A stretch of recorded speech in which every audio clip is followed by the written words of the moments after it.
On today's episode of Let's Celebrate TV Basic Skills Day, it's basic rules for party planning.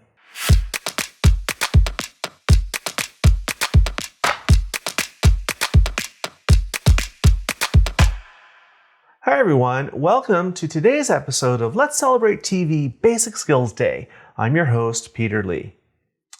Today, it's all about some basic rules for party planning.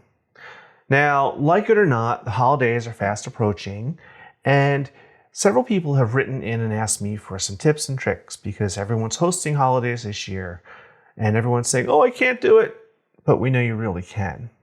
So here are some 5 basic rules that I like to follow. First is, what's the occasion? Now, whatever the occasion is, I go by the KISS method, which means keep it super simple. Now, maybe your new boss and her husband are coming to dinner, so this is not the time when you want to pull the latest recipe from Bon Appetit or something fancy from New Food Network. I'll get that out. Go with what you know. If you can make a meatloaf, make meatloaf. If you can roast a chicken, roast a chicken. Your people coming for dinner want to have a meal and get to know you and have a conversation with you. They don't need all the fancy stuff. Now, let's say you're having a bigger party. Maybe you're having 20 people over for a cocktail party. Again, keep it super simple.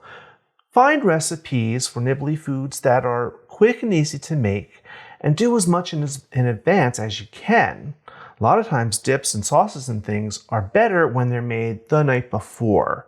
So that's a great tip. What's next? Well, the guest list, really. You got to really think about your guest list. So if it's a small affair and you want to have a nice mixture of people, but do you want your kooky cousin Serena coming with your conservative boss and her husband? Probably not. They might not mix well. But if you're having a few friends over for a casual affair, mix it up.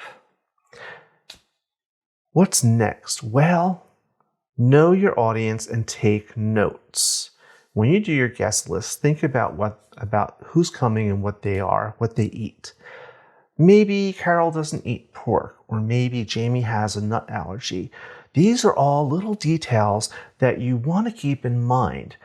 Believe me, I've made that mistake. I served a dinner one time to a crowd of people, and 3 of the people there didn't eat pork, and no one told me, and I didn't know it. Ooh, was my face red. But we figured it out, and we still had a good time. Number 4, this is my favorite thing. Save your menus. Now I have my little laptop here because I'm planning a little dinner party, and I love to go back to those guest lists and those menus and get inspiration. The other thing that helps me is I tend to repeat menus, and I discovered once that I was serving friends the exact same menu every time they came to dinner. They never said a word, they enjoyed it, but I realized, wow, Jean and Sharon had roast pork the last 6 times they were over. I need to change it up. So that's a great tip for you too.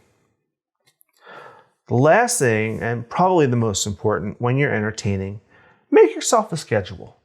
Know your recipes, study them, figure out cooking times when you have to start, when you have to end. Go it down all the way to, I have to turn the oven on at 4 o'clock and I have to get the roast in at 4:15 and things like that. All those little details.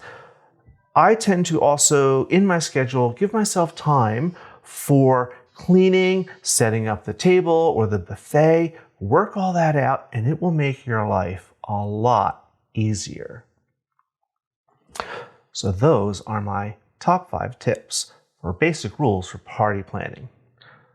So if you like this episode, hit that subscribe button, hit that like button, hit that notification bell, and you'll get a new episode every week. And we'll see you on Tuesdays for regular episodes and Fridays for our Basic Skills Day. Cheers!